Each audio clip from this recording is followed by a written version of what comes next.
Welcome back to News Nexus, your destination for deep dives into the most important trends shaping our world. Today's episode asks a provocative question: is paper money dying? And is Bitcoin ready to take its place? From Wall Street to the streets of El Salvador, from inflation in Argentina to crypto debates in Washington, a global shift is underway.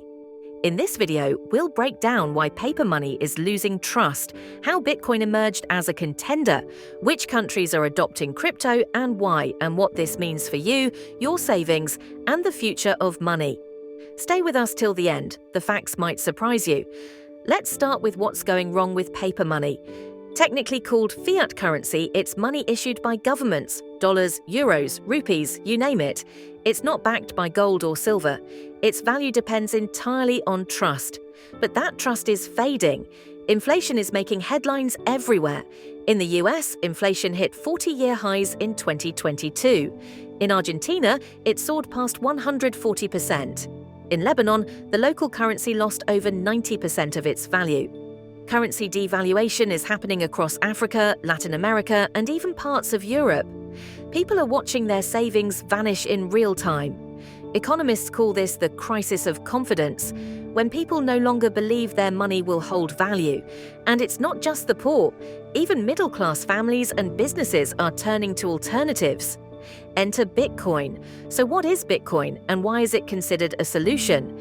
Bitcoin is a decentralized digital currency. That means no government controls it, no central bank prints it, and it runs on a technology called blockchain, an open, distributed ledger that anyone can verify. There are only 21 million Bitcoins that will ever exist. That limited supply makes it immune to inflation, unlike fiat currencies that can be printed endlessly. Think of Bitcoin as digital gold. It's scarce, it's durable, it's portable, and it's not controlled by any one country.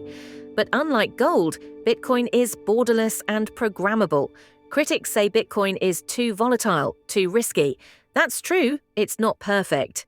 But for millions around the world, it's a safer bet than their national currency. Let's zoom out to a global view. Which countries are actually adopting Bitcoin? El Salvador was the first. In 2021, they made Bitcoin legal tender. President Nayib Bukele called it freedom money. The move faced criticism, but also sparked a global conversation. The Central African Republic followed in 2022.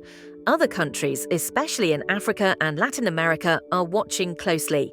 Why are they interested? Financial inclusion. Billions of people are unbanked. Bitcoin lets anyone transact with just a smartphone. Remittances.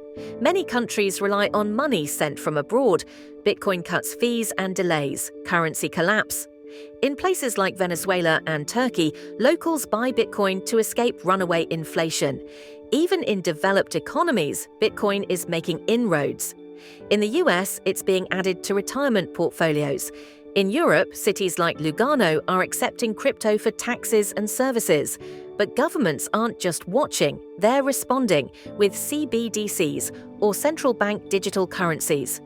A CBDC is a digital version of national currency, issued and controlled by a central bank. China has already launched the digital Yuan. India is piloting the digital rupee. Over 100 countries are exploring this. So what's the difference between CBDCs and Bitcoin? Bitcoin is decentralized. CBDCs are centralized. Bitcoin's supply is fixed. CBDCs can be printed endlessly. Bitcoin offers a level of privacy. CBDCs could be monitored and tracked. Bitcoin is inflation-proof. CBDCs are not. CBDCs are digital upgrades of fiat money, not replacements of the system. Critics fear that CBDCs could lead to surveillance. Imagine a government tracking every rupee you spend. For privacy lovers and freedom advocates, Bitcoin remains the better choice. Let's talk personal finance. Should you own Bitcoin? Here's how people are using it. Store of value. Like gold, many see Bitcoin as a hedge against inflation and currency collapse. Long-term investment. Institutions like BlackRock, Tesla, and MicroStrategy have added Bitcoin to their balance sheets. Daily transactions. In some countries, people are paying for coffee, groceries, even salaries in Bitcoin.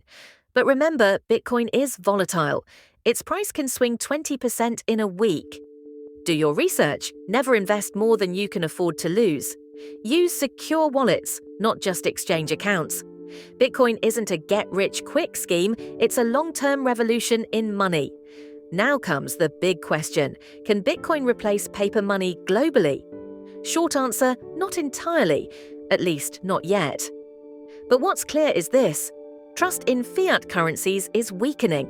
More people are turning to Bitcoin for protection. Governments are being forced to respond.